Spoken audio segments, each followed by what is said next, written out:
대한민국을 동반성장 국가로 만들기 위해 저의 모든 것을 던지겠습니다. 어떤 분이든 함께 공정하게 경쟁하고 이제 함께 정권 교체를 이루자는 우리의 통합은 개혁 세력 총결집의 끝이 아니라 시작입니다. 예, 국민주권개혁회의 손학규 의장이 어제 국민의당 합류를 공식 선언했습니다. 그러면서 눈길은 자연스럽게 정운찬 전 총리에게 쏠리고 있습니다. 과연 정운찬 전 총리도 국민의당으로 합류를 하는 건가? 만약 그렇다면 대선판은 달라질 것인가? 달라진다면 어떻게 달라질 것인가? 이거죠. 아직 본인이 정확한 입장을 내놓지 않았습니다. 오늘 직접 입장을 확인하죠. 정운찬 전 국무총리 연결이 되어 있습니다. 정운찬 총리님 안녕하세요. 안녕하십니까. 오랜만입니다. 오랜만입니다. 대선 출마 선언한 지 한 달 벌써 되셨어요? 그렇습니다. 네, 분위기가 어떻게 좀 해볼만 하다 싶으십니까? 네, 즐기면서 하고 있습니다. 한 번도 경험한 적이 없는 정치의 장에서 예. 제가 추구하는 동반성장 가치 실현을 위해 뛴다고 생각하며 즐기고 있습니다. 영화 공식의 왜 주인공은 늦게 나타난다는 말이 있지 않습니까? 예. 제가 지금은 잘 보이지 않지만 조만간 제가 주인공임을 알게 될 것입니다. 지켜봐 주시죠. 이야, 이거 굉장히 자신 있는 정견 발표셨어요. 주인공은 늦게 나타난다. 지금은 좀 가리워진 채 좀 미약해 보이지만 반드시 진가를 발휘할 거다. 즐기면서 하는 사람 못 당해요, 하긴. 그랬어요. 지금 이제 뭔가 진가를 보여줄 거다라고 하셨는데 왜 정운찬인가? 어떤 식으로 진가를 보여줄 것인가? 어떤 것을 어필하실 수 있다고 보십니까? 네, 저는 이번 대선의 핵심은 몰락하고 있는 서민 가계 경제를 살리고 함께 잘 사는 사회를 만드는 것이라고 생각합니다. 네. 대학 졸업이 실업으로 이어지고 수시 구조조정으로 실직자가 많아지고 또 산업 분야 전체가 구조조정해서 수만 명이 한순간에 실직자가 되고 있는 경우도 있지 않습니까? 예. 저는 한국 경제는 희망보다는 생존을 걱정하는 불안사회가 되었습니다.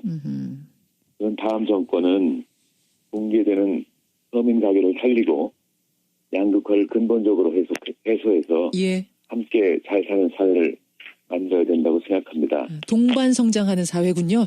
역시. 그렇습니다. 그 정책은 동반성장뿐입니다. 제가 출마한 이유도 예. 그것입니다. 지금 후보들 중에는 그런 정책 전략을 가지고 있는 분이 저는 없다고 생각합니다. 동반성장 사회를 만들겠다라는 포부. 어제는 세종시 방문하셨더라고요. 네, 그렇습니다. 네, 사실 세종시라고 하면은 정운찬 총리가 총리하실 때 세종시를 행정수도 말고 기업도시로 하자 이렇게 수정안을 추진하다가 거센 반대에 부딪히면서 좌절이 됐고 사실은 그 문제 때문에 총리직도 내려놓으셨잖아요. 그렇습니다. 그거 혹시 후회 안 하세요? 그 시도? 전혀 후회하지 않습니다. 전혀 후회하지 않으세요? 후회하지 않습니다. 그럼 여전히 세종시는 행정도시가 아니라 기업도시가 맞다고 보시는 겁니까? 네, 그렇습니다. 어제 제가 세종시로 갈 때 좀 걱정을 했습니다. 그것 주민들이 어떤 반응을 보일까 걱정됐었던 주민들이 예. 그런데 기후에 불과했습니다. 이번에 세종시에 내려간 것은 세종시 원주민들이 초청했기 때문에 내려간 것입니다. 예. 원주민이 있고 또 새로 유입된 사람들이 많이 있지 않습니까? 그렇죠. 세종시 원주민들은 저보고 세종시를 기업도시로 건설했다면 지역 주민에게 도움이 되고 세종시가 더 활성화되고 발전되었을 거라고 이야기했습니다. 원래 사시던 주민들은? 네. 과거에 저를 비난했던 분들도 나와서는 제 주장이 맞았다고 얘기했습니다. 비난했던 분들도 그런 말을 하세요? 예. 후회한다 그분들이? 그때 비난했던 걸? 네. 전통시장에 갔더니 식당 하는 분이나 또 일반 상점에 있는 분들이 거의 모두 다 그때 정운찬 총리 말을 들을 걸 그랬네 뷰.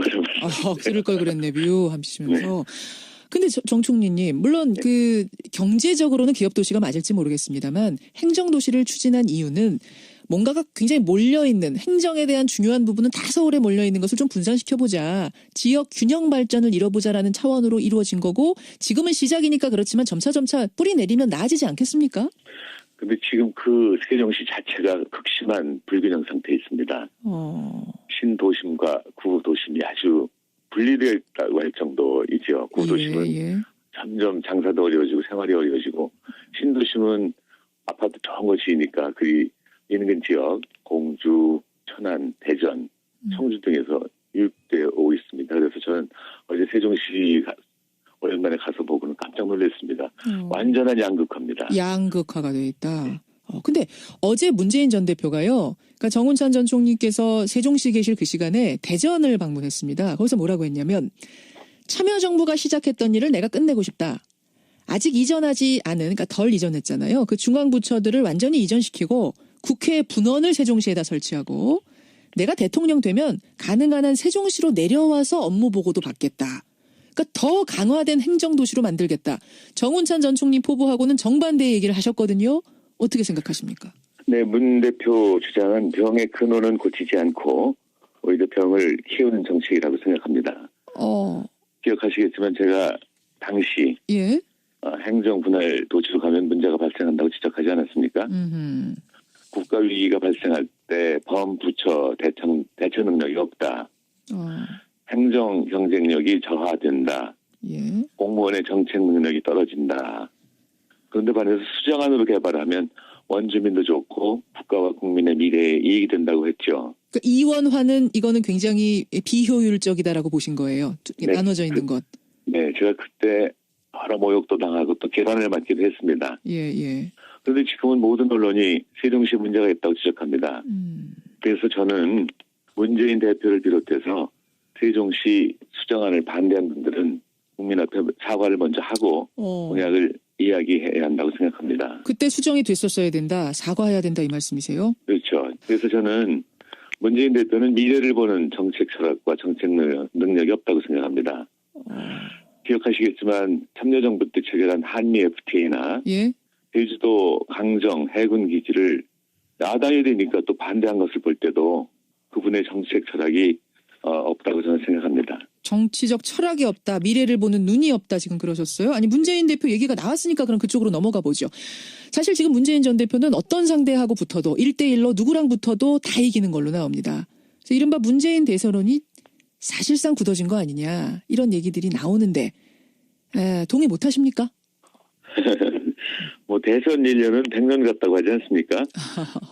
대선은 변수가 많아서 예. 전국이 자주 바뀐다는 의미입니다. 예. 10년이면 강산이 바뀐다고 하니까 100년이면 아마 10번은 바뀔 거라는 생각이 드는데. 근데 지금은 1년 대선이 아니라 더 짧은 대선이 치러질 가능성이 훨씬 높거든요. 네, 앞으로 2, 3개월밖에 안 남았다고 하니까 2번 정도는 강산이 변할 것으로.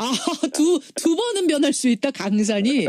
네, 강산이 바뀌면 가장 높은 봉우리가 더 높아질 수도 있겠지만. 예. 또 날개 없는 추락을 할 수도 있다고 생각합니다. 그건 그냥 바람이신 거 아니에요? 그냥 대선 주자로서의 바람 아니십니까? 뭔 근거가 있습니까? 그렇게 말씀하실 수 있는?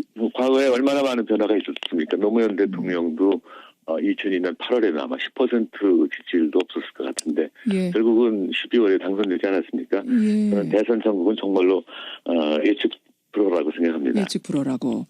그래서 결국은 그 문재인 대세론, 막강한 대세론을 깨기 위해서 다른 사람들이 뭉쳐야 한다라고 해서 나온 게 이른바 빅텐트론인데 그 빅텐트의 필요성은 공감하시는 거고요. 공감하지 않습니다. 저는 빅텐트론과 스몰텐트론처럼 예. 누구를 반대하는 사람은 모여라. 개헌 찬성하는 사람은 모여라. 이런 주장에 동의하지 않습니다. 동의하지 않으십니까? 네, 이런 주장은 예.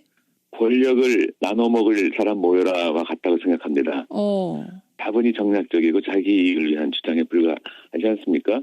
저는 세력 싸움으로는 문재인 후보의 허상을 깨뜨릴 수 없다고 생각하기 때문에. 세력 싸움 뭉쳐도 안 된다고 생각하세요. 예, 저는 국민이 누가 예. 실제로 예. 내 삶을 더 좋게 할 것인지를 고민하기 시작하면은 예. 문재인 대선론은 쉽게 무너질 것이라고 생각합니다. 다들 이제 말씀은 그렇게 하세요. 손학규 의장도 같은 말씀하시고 뭐 국민의당도 말씀은 그렇게들 하십니다. 그래서 일단 차려진 게 스몰 텐트입니다. 손학규 국민주권개혁회의 의장하고 국민의당이 어제 통합을 선언했거든요.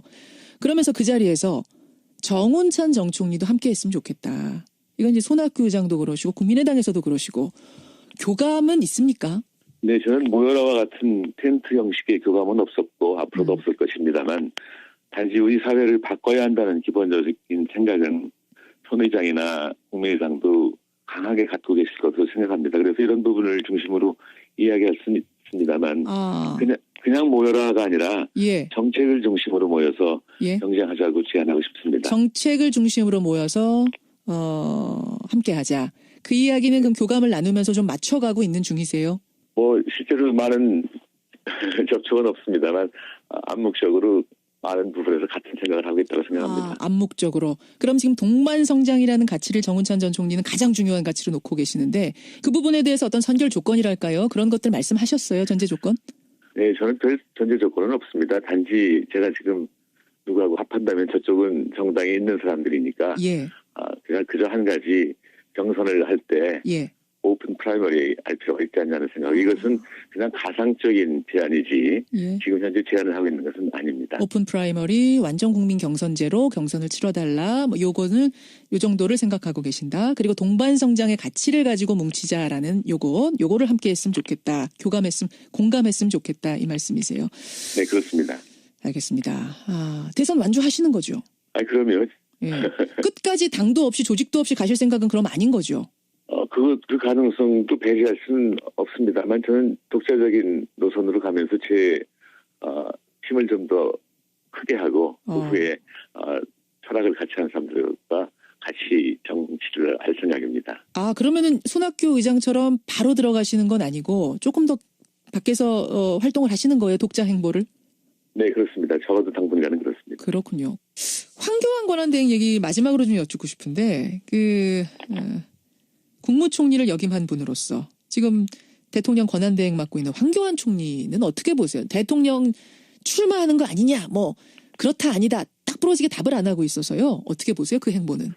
네, 저는 황교안 권한대행은 박근혜 최순실 게이트의 공동 책임자라고 생각합니다. 국민에 대한 도덕적 책임을 져야 하지 않겠습니까? 저는 황교안 총리는 출마하지 않을 것으로 봅니다. 출마하지 않을 것으로 봅니다라는 말씀은 그런 바람이십니까? 아니면 정말로 그렇게 그쪽을 선택할 거라고 생각하시는 거예요? 네, 더 두고 봐야 되겠지만 적어도 저의 바람입니다. 그게 맞는 길이라고 보신다는 말씀이군요. 그렇습니다. 박근혜 대통령하고 법무장관으로서 같이 일도 했고 예. 총리로서도 같이 일했습니다. 상당히 오랜 기간 아닙니까? 예. 그렇다면 당연히 박근혜 최순실 게이트의 공동 책임자라고 생각합니다. 예. 알겠습니다. 여기까지 오늘 말씀 듣겠습니다. 정운찬 전 총리님 고맙습니다. 네, 고맙습니다. 예, 대선 출마를 하고 지금 국민의당과 손학규 의장 측에서 오라고 손짓을 하고 있죠. 정운찬 전 총리 만났습니다. 활성화되고 발전되었을 거라고 이야기했습니다. 원래 사시던 주민들은? 네, 과거에 저를 비난했던 분들도 나와서는 제 주장이 맞았다고 얘기했습니다. 비난했던 분들도 그런 말을 하세요? 예. 후회한다 그분들이 그때 비난했던 걸? 네, 전통시장에 갔더니 식당 하는 분이나 또 일반 상점에 있는 분들이 거의 모두 다 그때 정운찬 총리 말을 들을 걸 그랬네 뷰. 들을 걸 그랬네 뷰 하시면서. 네. 근데 정 총리님 물론 그 경제적으로는 기업도시가 맞을지 모르겠습니다만 행정도시를 추진한 이유는 뭔가가 굉장히 몰려있는 행정에 대한 중요한 부분은 다 서울에 몰려있는 것을 좀 분산시켜보자. 지역 균형 발전을 이뤄보자라는 차원으로 이루어진 거고 지금은 시작이니까 그렇지만 점차 뿌리 내리면 나아지지 않겠습니까? 근데 지금 그 세종시 자체가 극심한 불균형 상태에 있습니다. 신도심과 구도심이 아주 분리되어 있다고 할 정도이죠. 구도심. 대한민국을 동반성장 국가로 만들기 위해 저의 모든 것을 던지겠습니다. 어떤 분이든 함께 공정하게 경쟁하고 이제 함께 정권 교체를 이루자는 우리의 통합은 개혁 세력 총결집의 끝이 아니라 시작입니다. 국민주권개혁회의 손학규 의장이 어제 국민의당 합류를 공식 선언했습니다. 그러면서 눈길은 자연스럽게 정운찬 전 총리에게 쏠리고 있습니다. 과연 정운찬 전 총리도 국민의당으로 합류를 하는 건가? 만약 그렇다면 대선판은 달라질 것인가? 달라진다면 어떻게 달라질 것인가? 이거죠. 아직 본인이 정확한 입장을 내놓지 않았습니다. 오늘 직접 입장을 확인하죠. 정운찬 전 국무총리 연결이 되어 있습니다. 정운찬 총리님 안녕하세요. 안녕하십니까. 오랜만입니다. 오랜만입니다. 대선 출마 선언한 지 서민 가계 경제를 살리고 함께 잘 사는 사회를 만드는 것이라고 생각합니다. 네.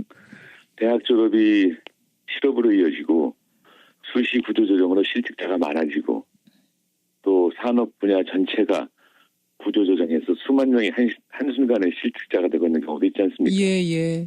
저는 한국 경제는 희망보다는 생존을 걱정하는 불안사회가 되었습니다.